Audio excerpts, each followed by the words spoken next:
right, then stuff's happening, moves are being made.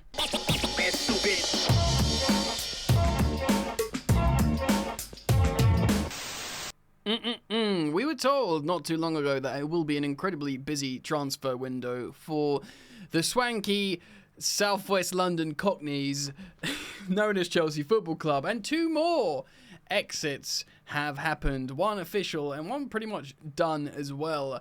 This is the transfer of Hakim Ziyech. We'll talk about Ziyech as well. I feel like it's going to be important to put a bow on this guy in terms of his Chelsea career and what could have been and this, that and the other. That will be really interesting. And also Omari Hutchinson for significant funds to Ipswich Town. Lots and lots and lots of business happening, lots of stories happening regarding CFC. So we're going to get into it today. Thank you for joining me as always. Multiple pieces of content today. There was been 3 videos and there's generally 2 a day. So certainly across the transfer window and this busy period trying to keep up with all the stories. If you want to be part of it, thank you for subscribing. Road to 185,000 subscribers, and thank you for dropping a like on the video. It's a millisecond of your time, and it helps me out in the deep, dark abyss known as the YouTube algorithm. Remember when I used to say that? Alright, let's get into it. So a couple of updates on The Athletic here. From The Athletic, yes. Hakim Ziyech has left Chelsea for Galatasaray in a permanent deal. The Morocco international joins the Turkish champions on a free transfer after the conditions inserted into his temporary loan move were met. He joins on a 1-year deal with an option for a further year. This is what Galatasaray have stated. Ziyech leaves Chelsea having made 107 appearances, scoring 14 goals after joining from Ajax in 2020. Yes, Chelsea have also written on this as well. Chelsea did an official statement. Ziyech initially joined Turkish Giants on loan last summer, but has now departed Chelsea on a permanent basis. The 31-year-old signed for Chelsea from Ajax in the summer of 2020 and went on to make 107 appearances, scoring 14 goals, like we just said, for the Blues. And of course, he won the Champions League, the Super Cup, and FIFA Club World Cup during his time at Stamford Bridge. We thank Hakim for his efforts and his time at Chelsea and wish him well, of course, as he begins the next chapter of his career. Ben Jacobs, football reporter, tweets this: Ziyech has officially joined Galatasaray. He's dropped his salary from 3.5 million euros to 2.8, so he can play for them essentially. It's a free purchase, but Chelsea can still make money via add-ons.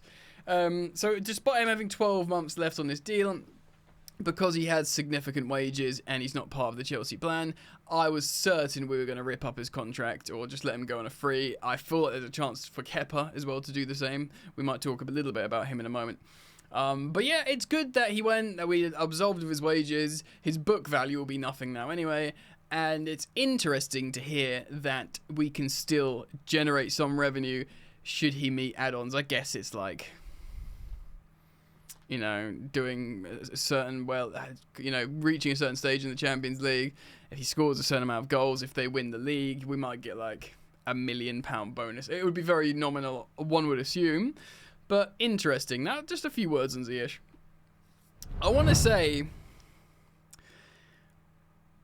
I was so excited to sign Hakim Ziyech. I've referenced him recently here on the channel in the sense of, oddly, Serhu Guirassy, which seems like a really high, a player offering so much value and productivity on the pitch, but why is not everyone fighting for him? Now, Hakim Ziyech, I think we signed him when he was 37 years old. 37? 27 years old. And he had 3 years in a row of being Ajax's player of the season. He was the best player out of a golden generation, which included, as in like the best player at Ajax out of a golden generation, that included Matthijs de Ligt, Frankie de Jong, Donny van der Beek, who of course went to Man United, and we all know what happened there, and others as well. He was excellent. He was so good, and I know I don't want to sound like a broken record, but I loved how he had this sort of arrogance about him, this sort of like disrespecting. He felt quite Chelsea in many ways. He wasn't a big bruising player like Chelsea great teams. In fact, he's very slight, and But he was just so good. And I like the audacity to him. There was a sort of swagger and arrogance that I thought would work at Chelsea. And I sort of... obviously we signed him and we hadn't long been without Cesc Fabregas, and I kind of looked at him as a hybrid of almost like an Iron Robben and Cesc Fabregas. I'm not saying he's as good as Fabregas or what he did, or he's as good at Robben or what Robben did, but he was a high quality sort of hybrid of both, where you have a bit of both. Do you know what I mean? And he's such a what could have been player. Now, he wasn't a starter for Chelsea when the Champions League, but he played some parts, and he scored the odd goal at Chelsea, but he could have been so good, Ziyech. Of course, Frank Lampard signed him. I think it was like £32 million. It was between 30 and £35 million, which was a bargain, really, from Ajax, especially considering, they'd go on to sell players like Antony for €100 million, who is a fragment of the player of Hakim Ziyech. I just think it was such a shame because I liked him. Of course, it was the summer after we had the transfer ban lifted off Frank Lampard's first season. Actually, we had the transfer ban lifted in January, and we didn't make any signings, if memory serves. I think that was the winter, where Frank Lampard was considering players like Dries Mertens and Edison Cavani. Of course, Cavani would go on to play for Man United, but I would have loved us to sign Dries Mertens. I was somewhat of a Dries Mertens superfan, who's also plays for Galatasaray, or certainly Turkey. Dries Mertens was so good. He was a little bit older than Hazard, but he was a similar diminutive little Belgian player that's a bit of a genius. He wasn't as good as Hazard, but you could play him as a false nine. Of course, I realise I'm just talking about Dries Mertens here, but Mertens scored loads of goals. He, of course, replaced Gonzalo Higuain as the Maurizio Sarri striker. It's all linked, isn't it? Sarri was at Chelsea, Higuain was at Chelsea. When Higuain went to Juventus, he moved Dries Mertens into a false nine role, and he scored loads of goals as well, Dries, and I think we wanted him as a senior striker. So anyway, we had a transfer ban. It was lifted 6 months early. We looked at Dries Mertens. We didn't sign him. But then came the summer transfer window when we had money to spend. Frank Lampard wasn't really going to keep the Chelsea job after a year, we learned, but because he qualified for the Champions League with a transfer ban, without Eden Hazard, who was 49% of our Premier League goal involvements the previous year under Maurizio Sarri. So Frank Lampard had an excellent first season. And by the way, that gets forgotten. It genuinely does. It really does get forgotten because Lampard, he did pretty good at Derby. They were desperate to keep him. Of course, he reached the playoff final. Again, another tangent, Jan, I realise. Despite losing all Derby's best players and putting loads of youth in. And then he did well at Chelsea in that sense. And even at Everton, he kept them up. And that was his remit. I think he gets too much disrespect, Lampard. I'm not saying I want him back. And of course, I know he had the impossible job when he was interim manager at Chelsea, but didn't do himself any favours, did he? But that summer we signed loads of players, and of course we signed 3 high-profile attackers. We signed Timo Werner for about £50 million. We signed Kai Havertz for, I think, about £71 million, possibly £72 million. And then Ziyech for like 35 or under. So Ziyech was by far the lesser financial outlay. And I was, at the time, more excited about Ziyech. I thought he had a real star quality. But genuinely, Kai Havertz was exciting and he was scoring big goals for Bayer Leverkusen. And I think Havertz was useful for Chelsea. Of course I don't regret buying him because of that goal in Porto.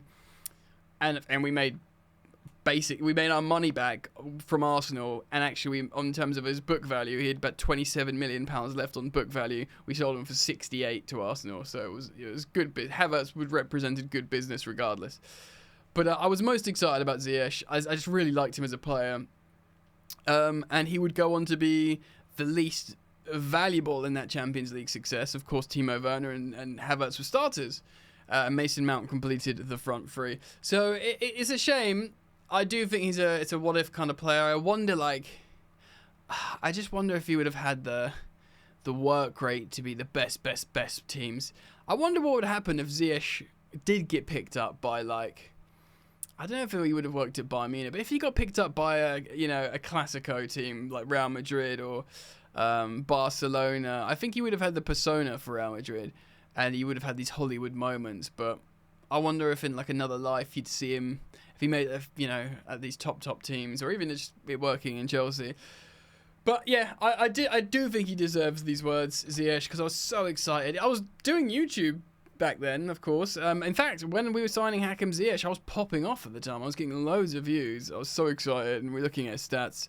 And, yeah, probably a good transfer here in terms of where we are now and getting these high wages off the books, but I just feel like he deserves those words. Let me know what you think, actually, about Hakim Ziyech.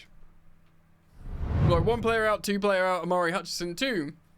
Ipswich Town. Simon Johnson writes this: Omari Hutchinson has undergone a medical with Ipswich Town. He's completed his medical after club agreed a deal worth up to £22.5 million.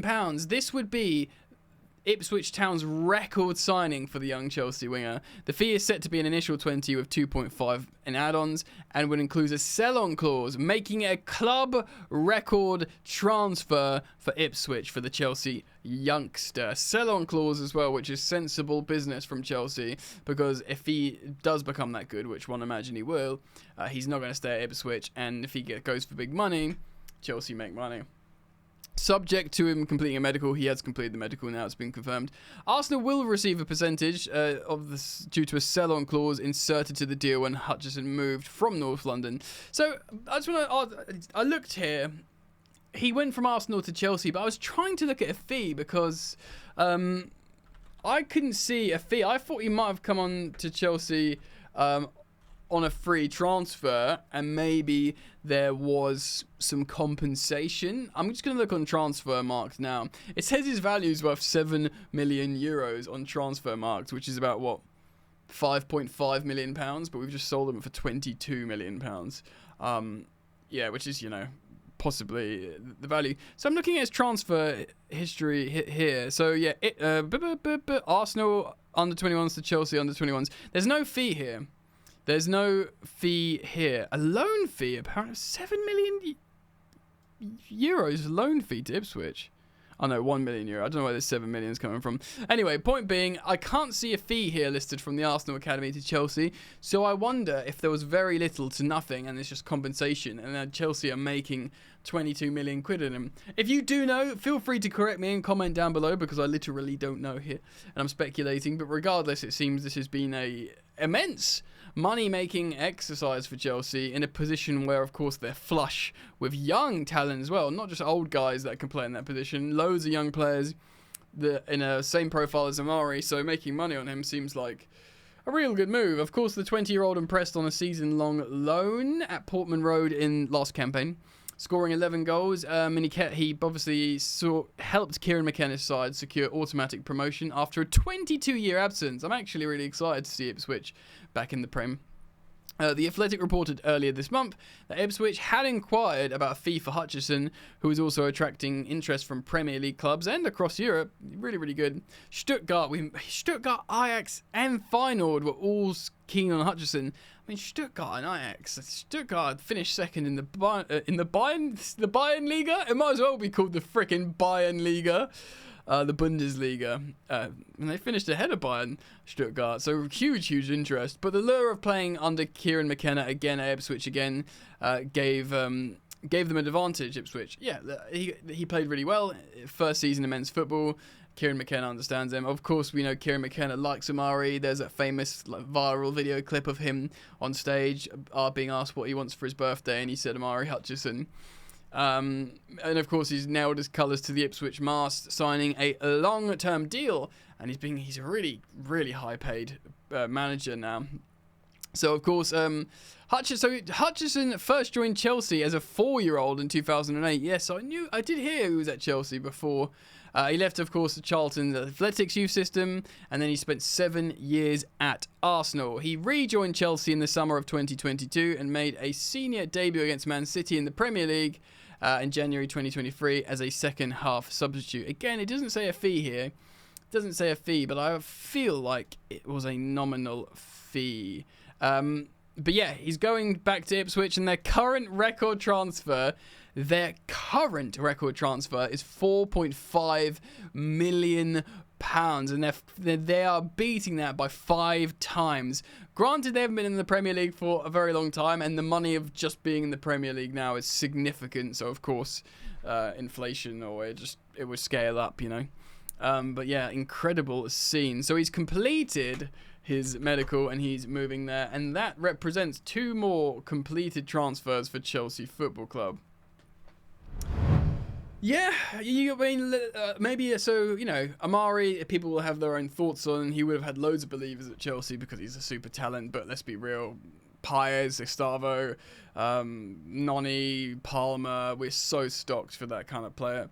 To make lots of money on this guy is probably excellent business. And, of course, to include a sell-on clause, super sensible on top, so I don't think anyone will really have a massive issue with that. Yeah, we spoke about Ziyech. I kind of feel like something similar might be the same with Kepa. There is talks, I heard Matt Law say on the London is Blue podcast that with Kepa, there's a chance Real Madrid might cash in on Lunin. Obviously, he's not been great internationally, but he had a great season with Real Madrid last campaign. Now Courtois fit, and he's definitely going to be like the number 1.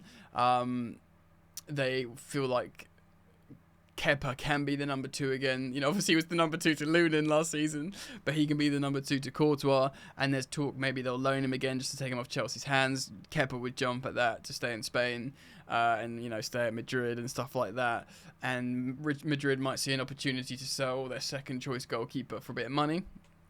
If that happens, great, but we will see what happens. And of course, I will keep you guys updated. So let me know what you think. Comment down below. I can't wait to read your thoughts. Superb conversation, as always, down in the comment section below.